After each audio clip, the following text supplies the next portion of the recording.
దేవుని నామమునకు మహిమ కలుగును గాక.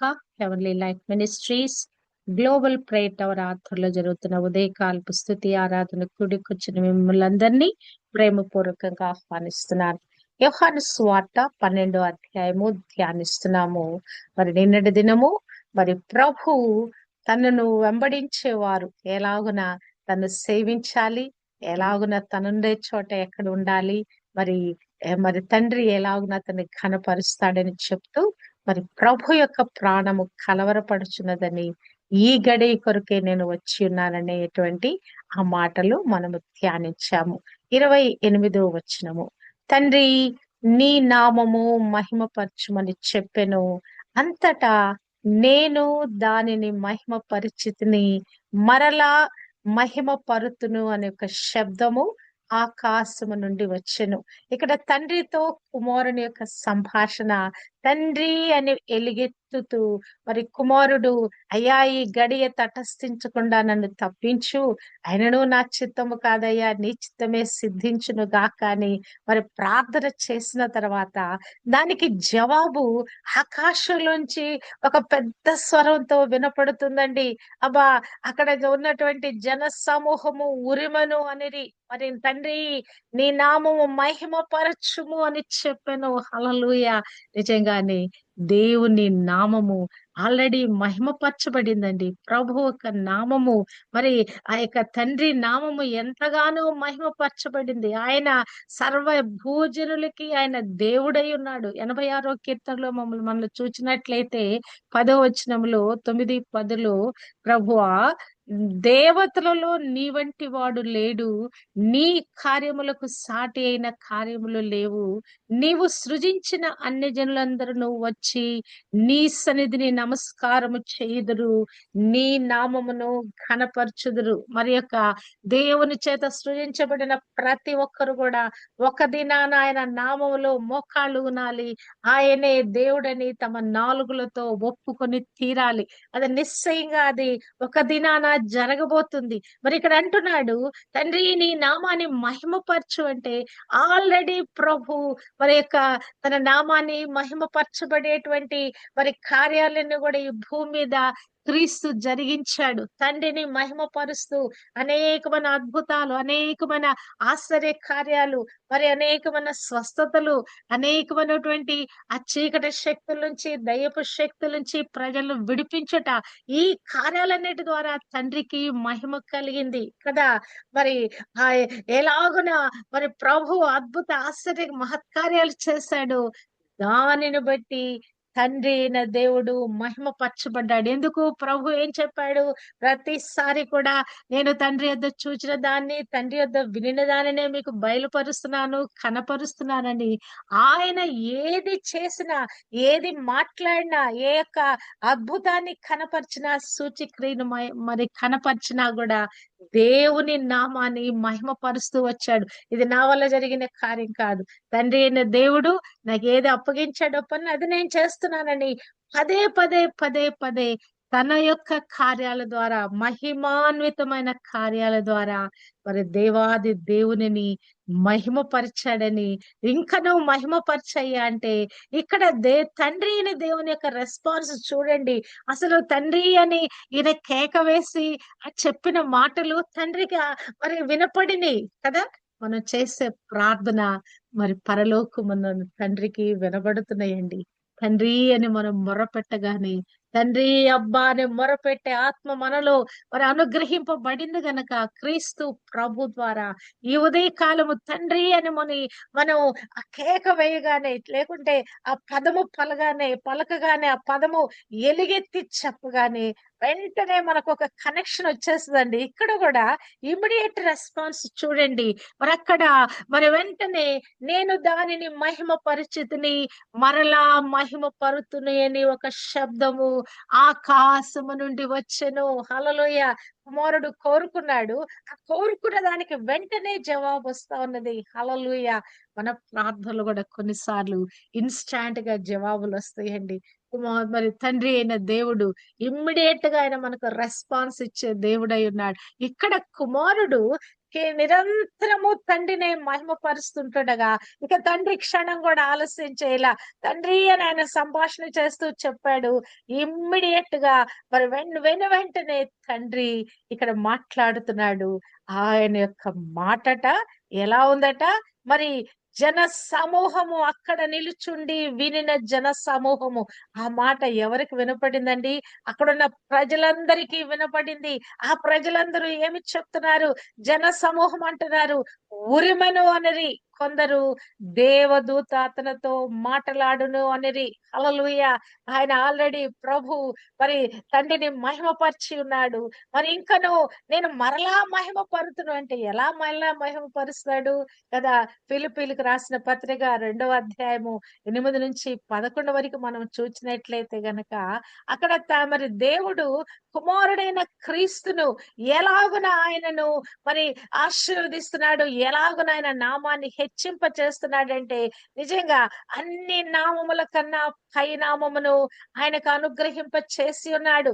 ఈ భూమి మీద ఇవ్వబడిన నామాలలో మరి అది పరలోకమందున్న వారిలో కానీ, భూమి మీద ఉన్న వారిలో కానీ, భూమి కింద ఉన్న వారిలో కానీ ప్రతి వాని మోకాలు యేసు నామమున వంగునట్లును, ప్రతి వాని నాలుక తండ్రి అయిన దేవుని మహిమార్థమై యేసు క్రీస్తు ప్రభుని ఒప్పుకొనున్నట్లు ఆయనను అధికముగా హెచ్చించి ప్రతి నామమునకు పైగా మరి ఆయనకు నామమును అనుగ్రహింప చేసెను. హల్లెలూయా! కదా! ఆల్రెడీ నేను మహిమపరిచాను నిన్ను, నేను ఘనపరిచానని చెప్పి ప్రభు ఇక్కడ మాట్లాడుతున్నాడు. అంటే మరలా మహిమ పరుతును అంటే ముందు దినాలలో జరగబోయే ఆ మహిమ గల కార్యం గురించి ఇక్కడ తండ్రి మాట్లాడుతున్నాడు. ముందుగానే నేను మహిమపరిచి ఉన్నాను. ఇప్పుడు మరలా నేను మహిమపరుతును. హల్లెలూయా! 21వ అధ్యాయము 23వ వచనములో ప్రకటన గ్రంథంలో మనం చూచినట్లయితే ఇక్కడ మరలా ఎలాగున మహిమపరచనై ఉన్నాడు. ఆ పట్టణములో ప్రవేశించుటకై సూర్యుడైనను చంద్రుడైనను దానికి అక్కరలేదు. దేవుని మహిమయే దానిలో ప్రకాశించుచున్నది. గొర్రె పిల్లయే దానికి దీపము. హల్లెలూయా! ఆ పరలోక పట్టణము, ఆ నూతన యెరూషలేము అనే పట్టణము, మరి పరలోకం నుంచి భూమికి దిగి వచ్చిన ఆ పట్టణము, ఆ పట్టణంలో మరి ప్రకాశించటానికి సూర్యుడు, చంద్రుడు అక్కర్లేదంట కదా! మనకిక్కడ ఈ కాంతి కొరకు, ఈ వెలుగు కొరకు మరి మనకు సూర్యుడు, చంద్రుడు, నక్షత్రాలు మనకి ఇవ్వబడినాయి. ఉదయకాలంకి సూర్యుడు, రాత్రి కాలానికి మరి చంద్ర నక్షత్రాలు ఇవ్వబడినాయి. కానీ ఆ పరలోకంలో, ఆ పట్టణంలో మరి ఆ నిత్య మహిమలో అక్కడ సూర్యుడు, చంద్రుడు లేరట. దేవుని యొక్క మహిమ ప్రకాశిస్తున్నదంట. గొర్రె పిల్ల దానికి దీపంగా ఉన్నదంట. హల్లెలూయా! కదా!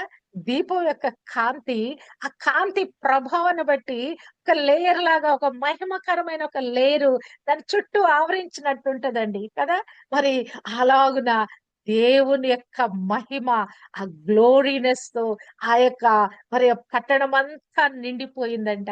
ఆ పట్టణం యొక్క మహిమ అటు విధంగా రిఫ్లెక్ట్ కావటానికి కారణం ఏంటంటే, గొర్రె పిల్ల అయిన క్రీస్తు అక్కడ దీపంగా ఉన్నాడంట. నేను మరలా దానిని మహిమ పరుతును. ఆల్రెడీ నేను మహిమ పరిచాను. మహిమ పరుతును అని ఇక్కడ మరి దేవుడు ఇక్కడ మాట్లాడుతున్నట్లుగా మనము చూడగలము కదా! మరి అంత తండ్రి అయిన దేవుడు ఇక్కడ మరలా నేను మహిమ పరుస్తున్నానని ఆ పలికిన స్వరము, ఆయన యొక్క ఆ స్వరము ఎక్కడి నుంచి వినిపించిందంటే 2 సందర్భాల్లో మనము చూడొచ్చు. మరి మత్తయి సువార్త 3వ అధ్యాయము 15వ వచనం మనం చూచినట్లయితే మరి ప్రభు మరి ఆ యొక్క బాప్తీసం తీసుకొని ఒడ్డుకొచ్చినప్పుడు, ఇదిగో ఈయన నా ప్రియ కుమారుడు, ఈయన యందు నేను ఆనందించుచున్నానని ఒకసారి మాట్లాడతాడు. మరలా మత్తయి సువార్త 17వ అధ్యాయము 15వ వచనంలో చూస్తే ఆ రూపాంతర సమయంలో కూడా ప్రభు మరి తండ్రి అయిన దేవుడు మరొక్కసారి ఈయన నా ప్రియ కుమారుడని ఆకాశములో నుంచి కుమారుని ఉద్దేశించి మాట్లాడినట్లుగా మరి మనము మరి ధ్యానించాము. చూచినట్లయితే నేను మరలా మహిమ పరుస్తానని ఒక గొప్ప స్వరంతో మాట్లాడాడంట. ఆయన మాట యొక్క ఆ స్వరము ఎలాగుందండి? ఉరిమన స్వరం ఉందట. నేను చాలా సార్లు చెప్పుంటాను. మరేం చెప్పుంటానంటే, నేను ఆ యొక్క ఆకాశంలో కొన్నిసార్లు మనకి ఉరుములు, మెరుపులొస్తాయి గదా! ఆ ఉరుములు, మెరుపులొచ్చినప్పుడల్లా నేననుకుంటాను, ప్రభువు గర్జిస్తున్నాడనుకుంటాను నేను. కదా! ప్రభువు యొక్క మానవాళి యొక్క పాపానికి తట్టుకోలేక కొన్నిసార్లు ఆయన ఉగ్రతను అణుచుకుంటూ అట్టి విధంగా ఆయన శబ్దము అట్టి విధంగా వస్తదేమో అని అనుకుంటాను నేను. ఇక్కడ చూచినట్లయితే అదొక థండర్ లాగా ఉరిమిందట. మరి మా కీర్తనల గ్రంథము 29 అధ్యాయము లో చూచినట్లయితే ప్రభు యొక్క స్వరము ఎలాగుంటదని అక్కడ కీర్తనకారుడు అభివర్ణిస్తాడు. ఆయన యొక్క స్వరము ఎంత గంభీరమైన స్వరము, ఎంత ప్రాభావము గల స్వరం అనేది అసలక్కడ మనం చదివితే గనక ప్రభు స్వరం గురించి అసలు ఎన్ని మాటలు ఆ స్వరము యొక్క మరి ఆ శబ్దము తాలూకు ఆ ప్రకంపనలు అసలు ఎలా ఉంటాయని చూస్తే గనక యెహోవా స్వరము జలముల మీద వినబడుచున్నది. మహిమగల దేవుడు ఉరుము వలె గర్జించుచున్నాడు. హల్లెలూయా! ఆయన యొక్క స్వరమట. మరి జలముల మీద కదా! ఎప్పుడైనా అసలు ఆ గొప్ప మరి వరదలొచ్చినప్పుడు, ఆ ప్రవాహం వచ్చినప్పుడు, ఆ గాలి తుఫానులొచ్చినప్పుడు కదా! ఆ గాలి శబ్దం మరి వచ్చినప్పుడు నిజంగా అసలు ఆ ప్రకృతి విలయ తాండం చేస్తున్నప్పుడు అసలు ఎలా ఉంటదండి దాని శబ్దము, ఆ నీటి ప్రవాహం యొక్క హోరు కదా! పైనుంచి మరి వినపడేటువంటి ఆ యొక్క ఉరుముల ధ్వని ఎలా ఉంటదండి? ప్రభు యొక్క మరి స్వరము దేవుడు ఉరుము వలె గర్జించుచున్నాడు. హల్లెలూయా! ఇక్కడ గూడా ఆయన ఉరిమిని ఒక స్వరము ఆకాశము నుండి ఉరిమింది అని ప్రజలు ఆ యొక్క శబ్దాన్ని విన్నారట కదా!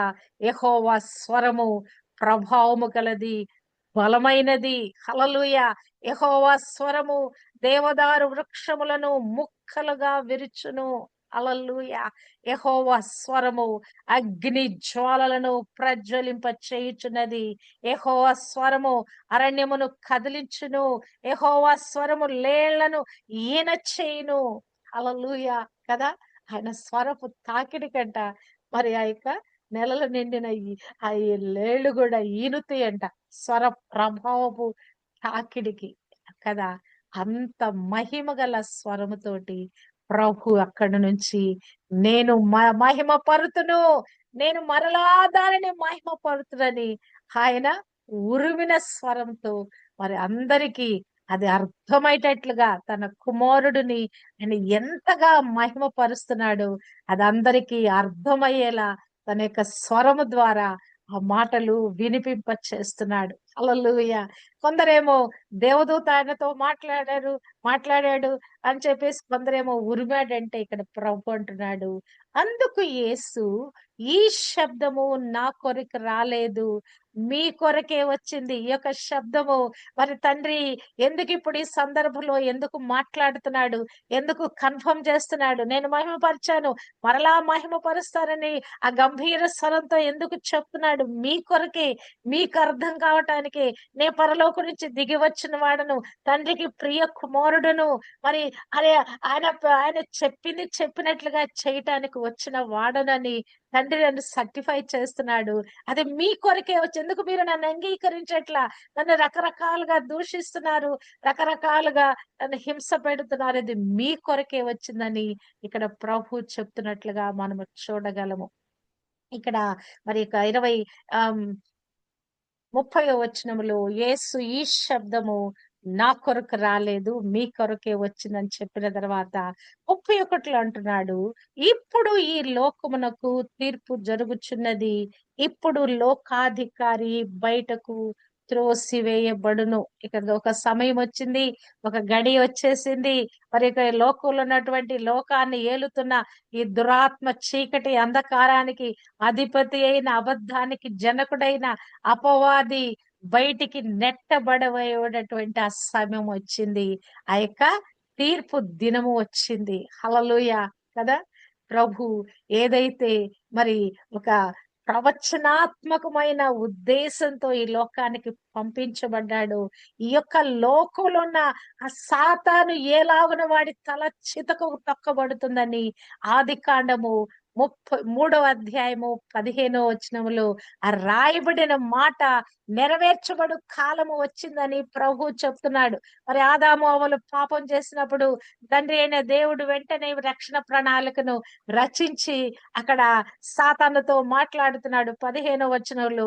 మరియు నీకును స్త్రీకిని, సర్పముతో దేవుడు మాట్లాడుతున్న మాట, నీకును స్త్రీకిని, నీ సంతానమునకును ఆమె సంతానమునకును వైరము కలుగ చేసేదను, అది నిన్ను తల మీద కొట్టును, నీవు దానిని మడిమి మీద కొట్టుదు అని చెప్పెను. ఈ స్త్రీ సంతానము కదా, కాలం పరిపూర్ణమైనప్పుడు దేవుడు తన కుమారుని పంపెను. ఆయన స్త్రీ యందు పుట్టి, గలతీ 4:4లో రాయబడిన మాట, ప్రభువు ఆ పలకబడిన మాట ప్రకారంగా, ఆ ప్రవచించబడిన ప్రవచనం ప్రకారంగా మరి ప్రభు అక్కడ మరి ఆ కార్యము నెరవేర్చినట్లుగా, ఇదిగో మరి ఇక్కడ సాతాను వెళ్ళగొట్టబడేటువంటి, ఈ లోకానికి తీర్పు తీర్చబడేటువంటి ఆ సమయం వచ్చేసింది. అది ఈ లోకానికి తీర్పు జరగనైనది. ఈ లోకాధికారి అయినటువంటి సాతాను మరి వాడు ఎప్పుడైతే ఆదామవ్వల నుంచి ఆ యొక్క అధికారాన్ని సంక్రమించుకున్నాడు, వాడి యొక్క అధికారం అంతా కూడా నిర్మూలము చేయబడే సమయం వచ్చిందని చెప్తున్నాడు. ప్రకటన గ్రంథము 21లో అధ్యాయంలో కూడా మరలా ఇక్కడ మరి యొక్క సాతాను ఎలాగున నిర్మూలన చేయబడతాడని ఒక వాక్యము ఇక్కడ రాయబడినట్లుగా మనము చూడగలము. 21వ అధ్యాయంలో మనము చూచినట్లయితే 12వ అధ్యాయము 9-11 వరకు మనము చూచినట్లయితే సాతాను ఎలాగున పడగొట్టబడబోతున్నాడు. కాగా సర్వలోకమును మోసపుచ్చుచు అపవాది అని అపవాదనియు సాతాననియు పేరు గల ఆది సర్పమైన మహాఘట సర్పము పడద్రోయబడెను. అది భూమి మీద పడద్రోయబడెను, దాని దూతలు దానితో కూడా పడద్రోయబడిరి కదా. పరలోకం నుంచి మరి ఆల్రెడీ పడద్రోయబడింది అది. ప్రభువు సముఖంలో నుంచి, దేవుని సముఖంలో నుంచి వాడి హృదయం గర్వంతో నిండినప్పుడు, నేను దేవునితో సమానుగా చేసుకుంటాను అని వాడి హృదయంలో వాడు ఆలోచిస్తున్నప్పుడే వాడి అనుచరులందరూ కూడా ఈ భూమి మీదకి నెట్టివేయబడ్డారు. ఎవడు వాడు? మోసపుచ్చేవాడు, వాడు అబద్ధికుడు, వాడి పేరు సాతాను, వాడు సర్పరూపంలో వచ్చి ఆదామవలను మోసము చేసి ఉన్నాడు. ఇంకను కూడా ఇంకను 10వ వచనంలో చెప్పబడిన మాట, ఒక గొప్ప స్వరము పరలోకమందు ఈలాగు చెప్పుట వింటిని, రాత్రింబగళ్ళు మన దేవుని ఎదుట మన సహోదరుల మీద నేరము మోపువాడైన అపవాది పడద్రోయబడి ఉన్నాడు గనుక ఇప్పుడు రక్షణయు శక్తియు రాజ్యమును మన దేవుని వాయను, ఇప్పుడు అధికారము క్రీస్తు దాయను. హల్లెలూయా. మరి ఇక్కడ మనం చూసినట్లయితే ఇప్పుడు అధికారము ఎవరి అధికారం చేతిలో ఉంది? ఎవరి చేతిలో అధికారం ఉంది? లోకాధికారి అయిన సాతాను చేతిలో అధికారం ఉందండి. ప్రస్తుతము ఈ లోకం యావత్తును కూడా సాతాను ఏలుతున్నాడు. కానీ వాడు ఏం చేయబడబోతున్నాడు?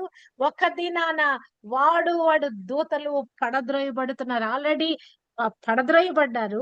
ఇంకను మరి ఆ అంత్యకాలములో జరగబోయేటువంటి ఆ సంభవం ఏంటంటే, వాటి ప్రభావం అంతా నిర్మూలము కాబోతుంది.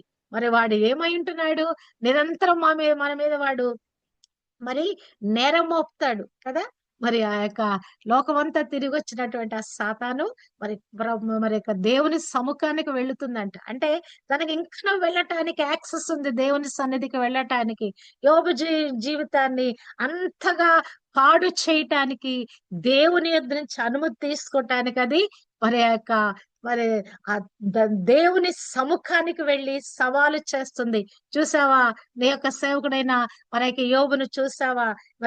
అంటే దేవుడు అంటాడు, అతను యథార్థపరుడు, మరి నీతిపరుడు, మరి నా యందు భయభక్తులు ఉంచిన వాడంటే నువ్వన్నీ ఇచ్చావు గనక ఆయన చక్కగానే యథార్థంగా ఉంటాడయ్యా, అన్ని తీసేసి చూడంటే. అట్టి విధంగా సమస్తాన్ని కోల్పోయిన వారులాగా, అంతేకాదు మన మీద నేరాలు మోపువాడుగా ఈ ప్రతి ఒక్కరి గురించి వాడు కంప్లైంట్ చేస్తానే ఉంటాడండి కదా. ఎవరైనా ఇంట్లో ఊరికే కంప్లైంట్స్ చేస్తున్నారంటే వారిలో ఏమన్నట్లు? సాతాను మనసున్నట్లు. కొద్దిమంది ప్రతిదానికి కంప్లెయింట్ జేస్తారు కదా! కూర సరిగా లేకపోయినా కంప్లెయింట్. ఏది సరి లేకపోయినా ప్రతి చిన్న చిన్న దానికి కంప్లెయింట్సే ఉంటాయి. ప్రతి దానిని నేరంగా పరిగణిస్తారు. ప్రతిదాన్ని వేలెత్తి చూపిస్తారు. ప్రతిదాన్ని విమర్శనాత్మకంగా చూస్తారు కదా! ఇది ఎవరు అంటే గనక సాతాను ఫిర్యాదులవన్నీ కదా! ఇక్కడ సాతాను గూడా మన మీద ఏదో ఒక నేరం ఎత్తి చూపించటానికి వాడు ప్రయత్నిస్తానే ఉంటాడు. కానీ మరి దేవునిది రాజ్యము, శక్తి, రాజ్యము, రక్షణ మన దేవుని అధికారము. ఆయన క్రీస్తుదాయను. హల్లెలూయా! ఇక్కడేమంటున్నాడు? ప్రభు ఏమంటున్నాడు? మరి లోకానికి తీర్పు జరుగుచున్నది. ఇప్పుడు లోకాధికారి బయటకు త్రోసివేయబడును. ఒక దినాన వాడి ప్రభావము నిర్మూలమైపోయే సమయం వచ్చి వేసింది. నేను భూమి మీద నుండి పైకెత్తబడిన ఎడల అందరినీ నా యొద్దకు ఆకర్షించుకొనుదని చెప్పెను. హల్లెలూయా! ఇక్కడ ప్రభు ఒక అద్భుతమైన మాట చెప్తున్నాడండి. మరి మోషే సర్పమును ఎలాగున పైకెత్తునో అలాగునే మరి మనుష్య కుమారుడైన నేను మరి పైకి ఎత్తవలెను. నేను భూమి మీద నుండి పైకెత్తబడిన ఎడల అందరినీ నా యొద్దకి ఆకర్షించుకొందును. మరి ఇక్కడ ప్రభు ఒక అద్భుతమైనటువంటి మరి మాట ఇక్కడ మనతో మాట్లాడుతున్నాడు కదా! ఏదైనా ఒక విషయము మరి ఏదైనా ఒక దాన్ని మనం తల పైకెత్తి చూసినప్పుడు కదా! అక్కడ పై లోకంలో ఉన్నటువంటి వాటిని మనం మరి వాటిని అవలోకించటానికి వీలవుద్దండి. చాలా సార్లు మనం ఈ భూమి మీదే మనం వెతుకుతా ఉంటాం చాలా సార్లు. కానీ తల పైకెత్తి అంటే మన ఆత్మను పైకెత్తి, ఆత్మలో మనం పైనున్న దృశ్యాలను మనం చూడగలిగితే కనుక ఇక్కడ ప్రభు నేను పైకెత్తబడిన ఎడల అందరినీ నా యొద్దకు ఆకర్షించుకొందును. మన తల పైకెత్తి చూచినప్పుడు ఆత్మలో మన యొక్క ఆత్మ నేత్రాలు మన పైకెత్తి చూచినప్పుడు మనము దేవుని యొక్క ఆ యొక్క ఆకర్షణలో మనం చిక్కుకుపోతామండి. ఆకర్షణ ఆయనలో అసలనే మ్యాగ్నెటిక్ పవర్ అనేది ఎలా ఉంటదంటే అంటే ఆ యొక్క ఆకర్షణ శక్తి ఎలా ఉంటదంటే ఎప్పుడైనా మీరు మ్యాగ్నెట్ దగ్గర ఏదైనా పిన్స్ లాంటివి ఏమైనా పెట్టారా? మరి అవేమైపోతాయి అసలు మనం ఎంత ఆపాలని ప్రయత్నించినా దానిలో ఆ మ్యాగ్నెట్ లో ఉన్న పవర్ కి మరి ఆ పవర్ ని బట్టి ఇవన్నీ పోయి ఆటోమేటిక్ గా అతుక్కుపోతా ఉంటాయి. మనం వాటిని విడదీయటానికి ప్రయత్నిస్తున్నా కూడా అది సాధ్యం కాదు మనకి. అంటే ప్రభు ఇక్కడ అంటున్నాడు, నేను భూమి మీద పైకెత్తపడితే అందరిని ఆకర్షించుకుంటాను. ఒక కార్యము జరగవలసి ఉన్నది. నేను పైకెత్తబడవలసి ఉన్నది. నేను ఆ యొక్క భూమి మీద నుండి పైకెత్తబడినప్పుడు ఒక ఈ యొక్క అద్భుత కార్యం జరగబోతుంది. భూమి యావత్తులోనున్న ప్రతి ప్రజను గూడా నేను ఆకర్షించుకుంటాను. నా వైపు నేను మళ్ళింప చేసుకుంటాను. నా నా ప్రజలుగా, నా సొత్తైన ప్రజలుగా నన్ను వచ్చి నాతో అతుక్కుపోయే వారిలాగా చేస్తాను. మరి అట్టి విధంగా నేను పైకెత్తబడాలని చెప్పేసి ఇక్కడ ప్రభువు చెప్తున్నట్లుగా మనము చూడగలము. ఆ యొక్క అరణ్యంలో కూడా ఇశ్రాయేలీయులు మరి పాపం చేసి గొణిగి సణిగినప్పుడు మరి దేవుడు సంహారం చేయటానికి ఆ సర్పాలను తాపకరమైన సర్పాలను పంపించినప్పుడు మరక్కడ మరి ఆ రెమెడీగా దేవుడేం చెప్తాడంటే, ఆ సర్పము లాంటి ఒక ఇత్తడి సర్పాలను చేయించి చాలా ఎత్తైన ప్రదేశంలో పెట్టు. దాన్ని నిదానించి చూచువాడు బ్రతుకుతాడని చెప్తాడు. అంటే అక్కడ మనిషి యొక్క దృష్టి ఆ ఎత్తైన స్థలం మీదకి వెళ్ళినప్పుడు అంటే ఈ భూమి మీద దృష్టిని వదిలి ఆ ఆ యొక్క ఆత్మ దృష్టిలో పైకెత్తి చూడగలిగినప్పుడు తన దృష్టిని పైకి మళ్ళించగలిగినప్పుడు అక్కడున్న ఆత్మశక్తి ప్రభావము మన మీద పడుద్దు గనక మనలో ఉన్నటువంటి ఈ యొక్క మరి అనారోగ్యాలు కానీ మరి శరీరానికి సంబంధించినవన్నీ కూడా పటాపంచలైపోతాయి. ప్రభు అట్టి విధంగా మహిమపరచబడాలి.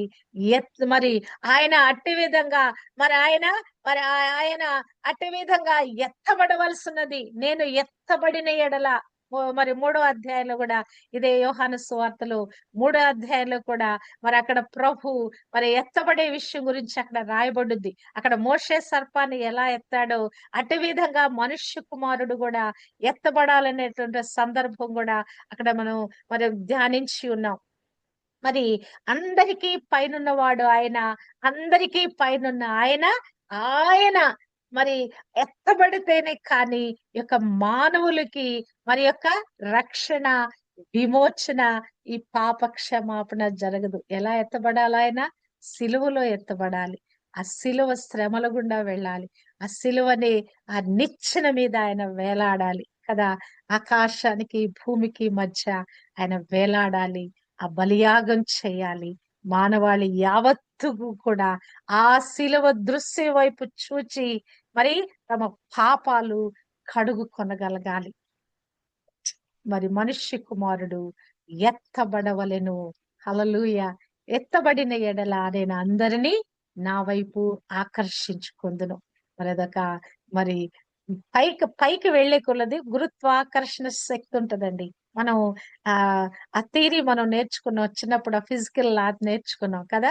పైకి ఏదైనా మనం విసిరివేస్తే అది తిరిగి కిందకు మరి వస్తుందనేది. అంటే ఆకర్షణ శక్తి తిరిగి అట్టి విధంగా తిరిగి కిందకు వస్తుందని చెప్పేసి మనం నేర్చుకున్నాం.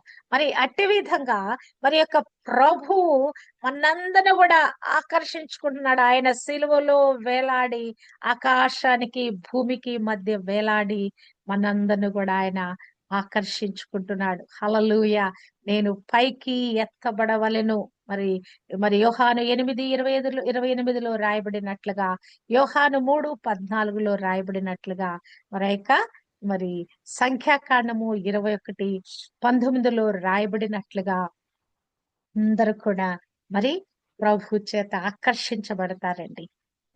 మరి నేను మరి అందరినీ ఆకర్షించుకుంటానంటే మరి యొక్క రెవల్యూషన్ 7:9లో రాయబడిన మాట మనం చూస్తే గనక ఎలాగున ఆయన ఆకర్షించుకుంటాడనే విషయం మనం చూస్తే, అటు తర్వాత నేను చూడగా ఇదిగో ప్రతి జనములో నుండియు, ప్రతి వంశములో నుండియు, ప్రజలలో నుండియు, ఆయా భాషలు మాట్లాడు వారిలో నుండియు వచ్చి ఎవడును లెక్కింపజాలని ఒక గొప్ప సమూహము కనబడెను.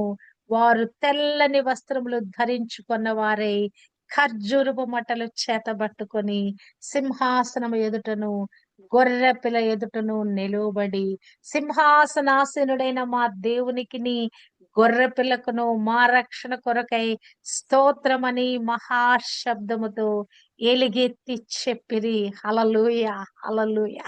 ఆ గొప్ప సమూహము లెక్కింపలేని ఎవడును లెక్కింపజాలని ఒక గొప్ప సమూహము కనబడెను. ఎవరెవరండి అది?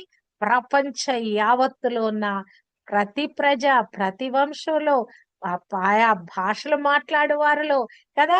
ఇక రంగు రూపు, దేశము, భాష అసలు ఏ తేడా లేకుండా అందరూ లెక్కింపలేని గొప్ప సమూహము ఆ యొక్క మరి ఆ దేవుని సముఖం ఎదుట నిలబడబోతున్నారు. వారు ఎలా ఉన్నారట?